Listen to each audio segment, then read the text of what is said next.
Welcome to Ken's Corner Podcast, Season 4.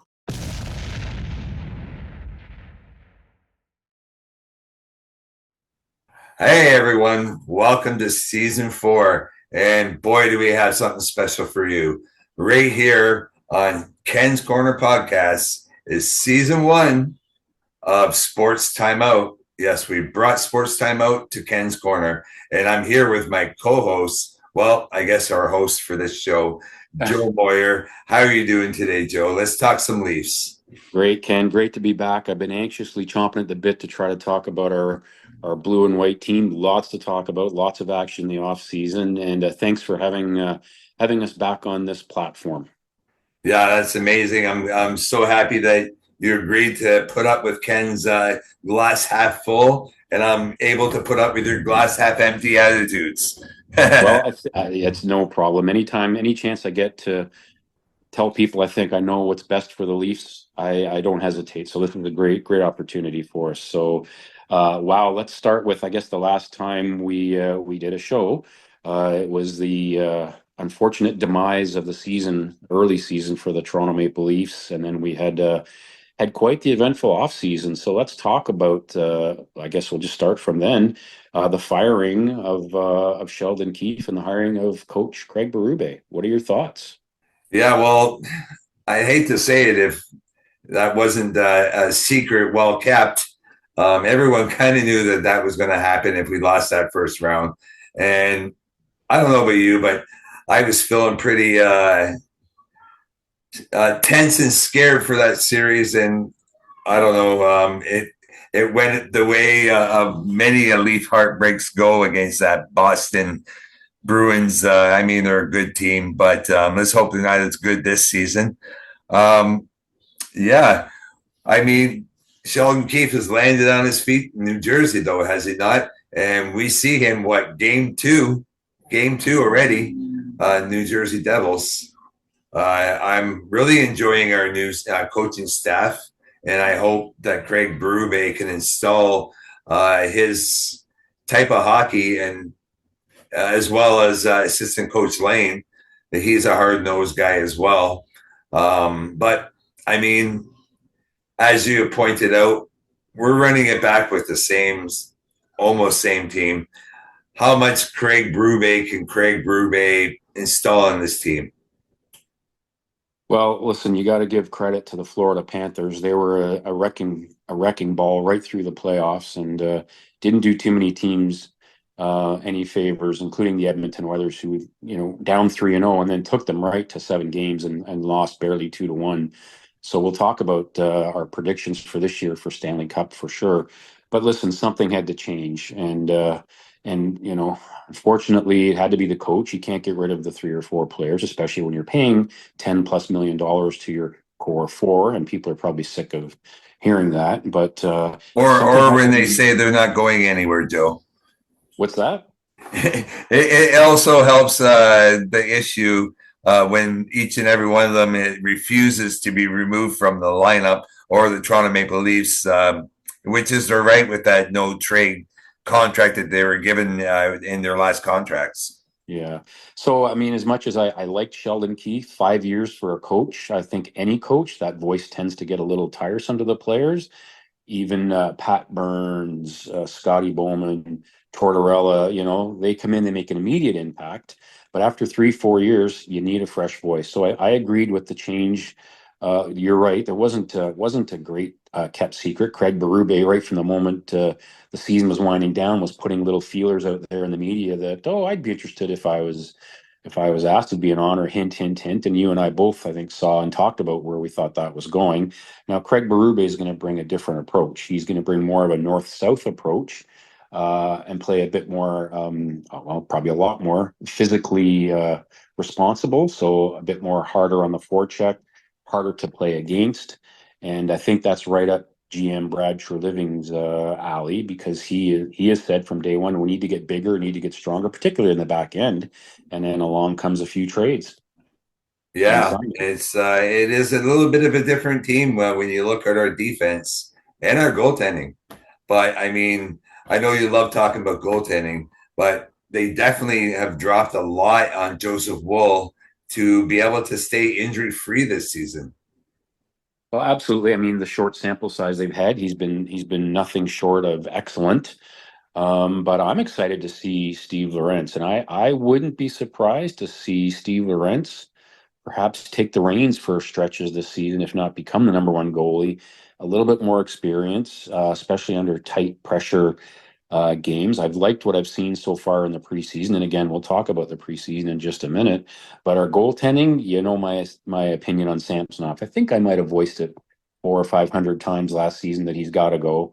Nice guy, trying hard, but we cannot have a goalie back there that you don't know what you're going to get night after night. There was nights he played really, really well. And then there was, well, basically the first quarter of the season where, you know, a basketball would get through him. So best of luck, Samsonov. You were a good trooper. He's moved on and wish him the best of luck. But it's nice to have two young goalies.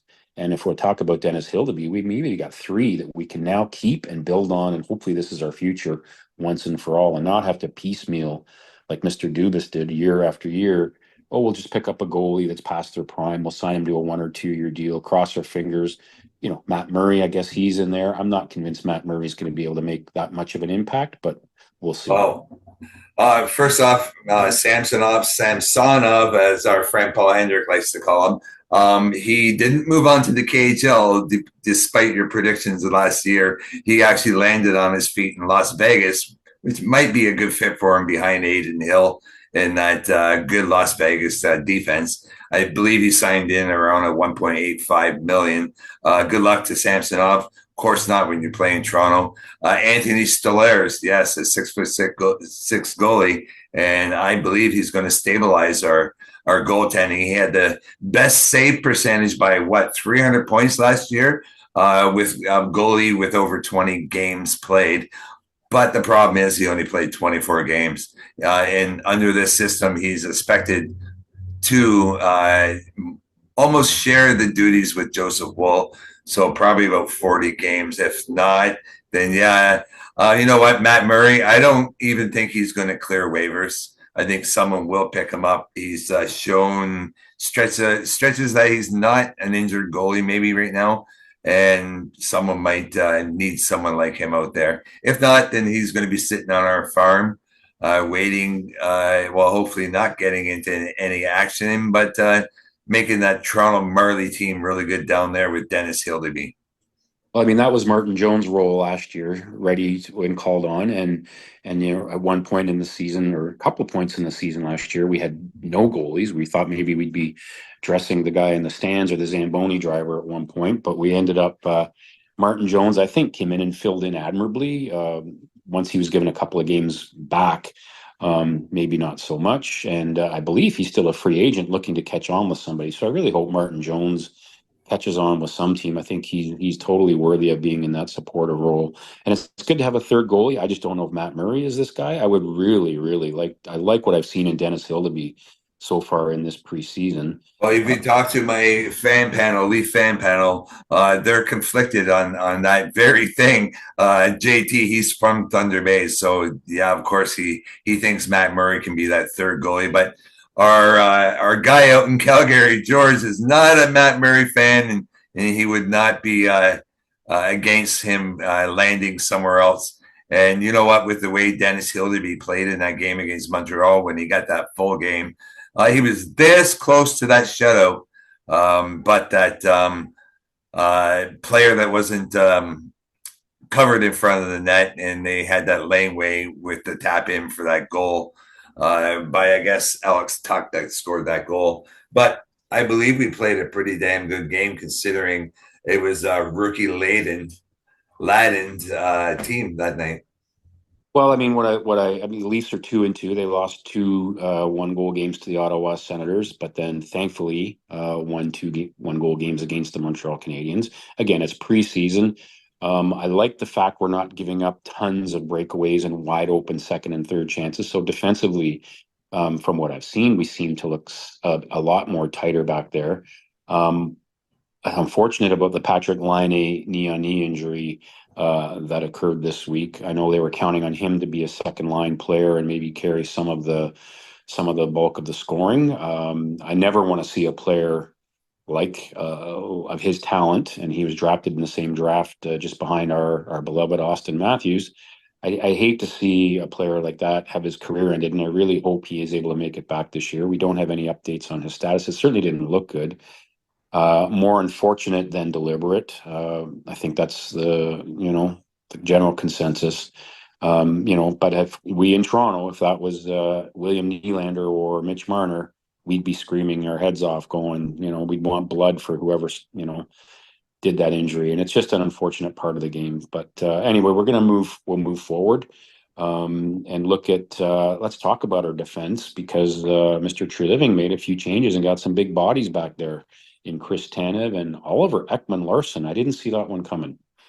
Yeah, you know what? He dipped into the Florida talent pool for sure, and he picked off Anthony Stolarz, their backup goalie. He picked up OEL, Oliver Ekman-Larsson. Like, I heard rumors of him coming when he was playing for then the Phoenix Coyotes. I don't even know, like more than 10 years ago when he ended up in Vancouver. I'm excited to have him here and his pedigree and his leadership skills. But I'm really excited to see what Steven Lorenz, given the Connor Dewitt long-term injury that has occurred, what Steve Lorenz, who is a boy right from Kitchener, Ontario, another big Ontario boy, stands at, I believe, at 6'2", 220, and he is a penalty killer, and he knows his role on that fourth line. He was given some big minutes by Paul Maurice down the stretch there in the playoffs. So I'm excited to see what he could do leading into the game one for Craig Berube's team. And Ken, you made a really good point. And this team is not it. I'm not saying they're not built for the regular season. They're going to do well in the regular season. They'll compete. They'll be in the top 2 or 3 in their division. But they're trying to build for the playoffs and find those people that are missing pieces. And Mitch Marner took quite a beating at the end of the season and the off season. And I got to give him credit. He's in the final year of his contract. Took a lot of heat for once again not producing. He wasn't the only one. But he himself admitted he's got to find a way to get through it. And I think, to me, if you have a better supporting cast that can wear down the other team's players with strong forechecking, and we talked last year about it, the Leafs had 0 forecheck. They weren't threatening on the forecheck last year. They were carry the puck in the zone, east-west laterals, periphery, throw things, wait for the perfect, sometimes too perfect opportunity to score, in my opinion, instead of north-south, throwing pucks in the net, crashing in it, getting the dirty goals. That's been what's missing in the playoffs, because dirty goals are what separates championship teams from, wannabes. And I think the Leafs were wannabes, quite frankly, the last few years. So I'm excited to see this year in the playoffs what the Leafs can do. So it's an early sample size. It's going to take them, it always takes 10, 15 games to get grooving. So I'm not expecting them to come out 10-0 to start the season. If they did, that would be great. They're going to have to find their legs and get their system in place. Here's the difference, Joe. They do have to come out with a strong start to be able to have a strong finish. They do want to end up in that number 1 seed by having a strong start, winning those games against those Ottawa Senators, those Chicago Blackhawks, those Anaheim Ducks, those San Jose Sharks, and so on, those teams that we never seem to win. We win those games, we put ourselves in a better position to have maybe one of those wild card teams come the playoffs. And here's why I think Leaf management, Brad Treliving, is a little more serious than in past. He went ahead and signed Yanni Hakanpää, who is essentially, he's put on the long-term list right now. And there is no indication exactly when his knee is going to be good. But Yanni Hakanpää is a big body. He is what you need for playoff hockey. And he does have experience in the playoffs. That's why Yanni Hakanpää is a Toronto Maple Leaf. Yeah, what I was saying is it's going to take them 10 games to find their groove. It'd be nice if they came out 10-0, but I also wouldn't be surprised if it's going to take them a little while to get the system down pat. What I like about Craig Berube this year is he's kind of not messed around with a lot of preseason games, playing 3 or 4 of players that aren't going to make the team just to see. He's like, no, we got to get our guys rolling so we come out of the gate, as opposed to going, well, let's give us 10 games, to get the feel of it. We'll start playing our players in game one of the season. So I do like that approach much, much better. We'll see how it pans out. I'm a little concerned about injuries. The preseason's been a little hard on Austin Matthews, has missed some time with an undisclosed upper body injury maintenance. John Tavares took a nasty run into the boards, knee stiffening, lower body. And then William Nylander in one game had a couple of injuries, and they rightfully pulled him out because he took quite a whack in the knee when being pushed by Nick Robertson and went Connor headfirst Dewart into and Kelly Yarncroc as well, Joe. yeah. Well, what are we going to do without Kelly Yarncroc and Connor Dewar? Anyway, we're going to get onto that in just a minute. But the Leafs got to stay healthy. They can't go into the start of the season down a William Nylander, a John Tavares, even for that matter, and Austin Matthews. So I really like that the Leafs are being overly cautious, going, no, it's okay. They're going to make the team anyway. So we'll see what it is. Well, Let's talk about Nick Robertson though, and a spot yeah. on this team. Well, I wanted to point that out. Craig Berube has already just demonstrated that he's not afraid to call out players in the public, in the media. He called Nick Robertson's push of Nylander, which essentially injured Nylander with that knee kind of to the head. Precautionary reasons he was been side out, but he called it a bonehead play by a bonehead hockey player. And what does Nick Robertson go and do? He scores the next 3 goals against Montreal Canadiens and beats Montreal Canadiens in those 2 games somewhat single-handedly, I have to add, with that stolen puck goal and those 2 beautiful goals in Montreal. Nick Robertson, I believe he's done everything he could to make this team. And here's the thing, he cannot clear waivers, Joe. So that means he will be playing NHL hockey this season. Will it be with the Toronto Maple Leafs? At this point, he should be. I'm not saying he's going to be, but he very well should be. But it also comes at the expense of Easton Cowan, possibly Max Pacioretty, who's everyone's already said that he's been guaranteed them, including his agent, that $1.1 million contract. And do we really want to move away from Steve Lorenz and what he can bring in his Stanley Cup pedigree? Yeah, I agree. We don't have the cap space, so someone's got to go. So, I mean, if we can, I think Timothy Liljegren, Yarncroc, please. Yarncroc, Liljegren, David Kampf, Connor Timmins. These are all players that are on the bubble that I think it's just time to move on for. Well, for sure, Connor Timmins has been moved on from, Joe. I don't mean to cut you off, but there's no way that he makes this roster. And I like adding Pacioretty. I think you're right. I think there was a wink, wink, nudge, nudge. Come sign a PTO with us when he could have had guaranteed contracts elsewhere, by all reports. So I think the decision was made that he will make the team. But I wouldn't be surprised if the Leafs are shopping Robertson to try to get something back. And I don't know what that something back could be.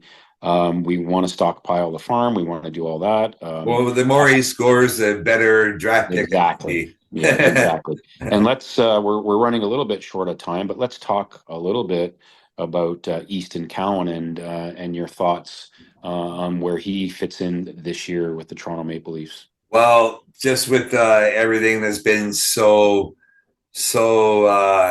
with bringing in Pacioretty and Lorenz again, I know I'm just saying these names over and over again, but I just don't see a path this season for him to be Fraser Minton.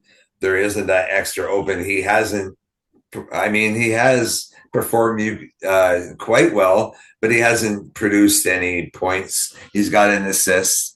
Who knows what happens in these next 2 games? In Detroit, we could be singing a way different tune come next Sunday when we're back on here, Joe. But to this point, I think we let him groom himself down in the London Knights. Maybe win that Memorial Cup that he missed last season by 1 goal. Maybe win that Canada Junior Gold that he didn't quite get to last season. Things that he can tie up in the junior level on that end. I agree. There's no rush. One of the things the Leafs have been faulted for over the years, particularly in the 80s, was rushing young players too soon. I don't think there's an urgent need to get him. I think our offense is good enough. I think the Leafs were counting on him and Fraser Minton as a pair. And when Fraser got hurt, and it looks like he's going to be out a while, he's not coming back anytime soon. So let's send him back to junior. He's had an underwhelming training camp. He's looked a little bit deer in the headlights, probably a lot of pressure on him. So why are we rushing throwing him in? I mean, they may keep him the 9 games, but let's just get him back to junior and let him dominate down there, which he will and needs to do. And let's I, get a little bit more physical. I just don't see a path where it'd be smart. Like they said, are you going to move on from a young Robertson just to give a 35-year-old Pax Ready a contract? Well, are you going to put in a Easton Cowan to lose a Nick Robertson and a Pax Ready? Yeah, no, I don't think so. And again, like I said, built for the playoffs. That's what I think Leafs are, and smartly so, looking ahead to go, what do we need to do to get, what are the players and the pedigree we need to get us through that grinding? Because as we've said before, the playoffs are a different animal. They take away more time and space, more physical, the freewheeling shinny hockey, those are not, that doesn't exist.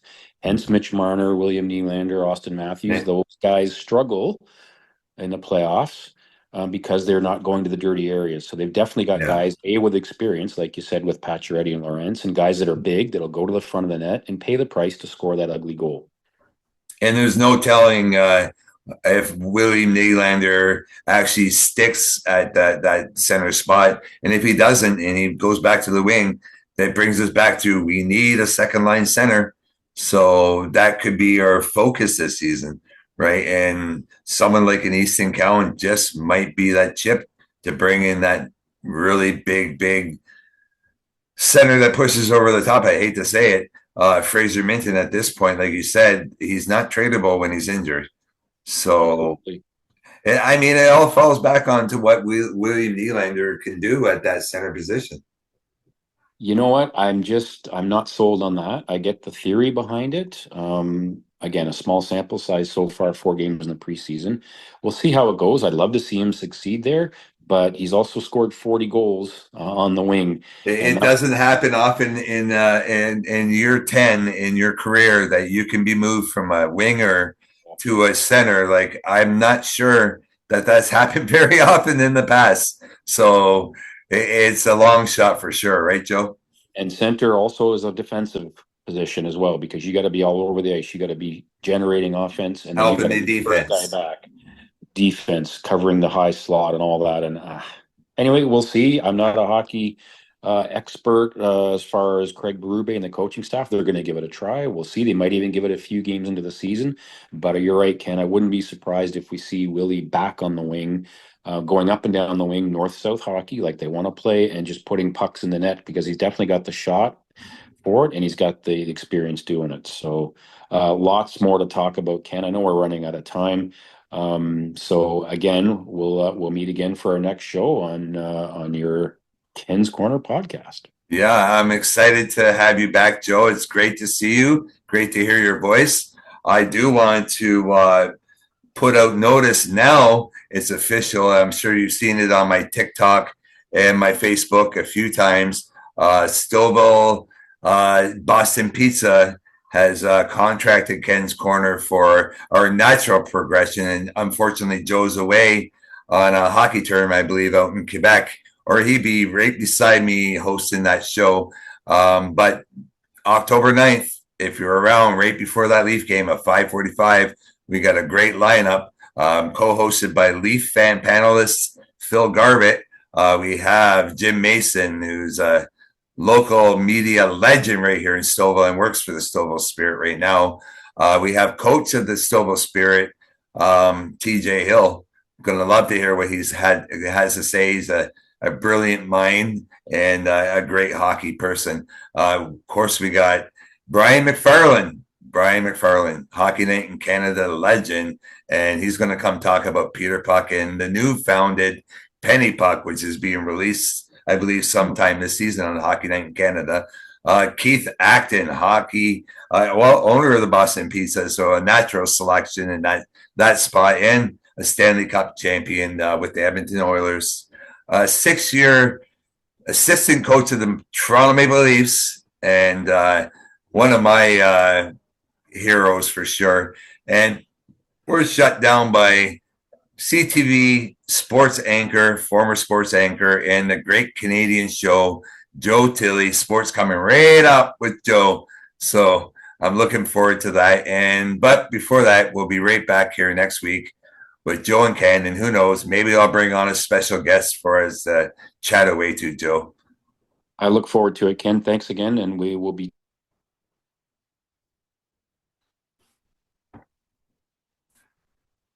And right, you lagged out a little bit, Joe.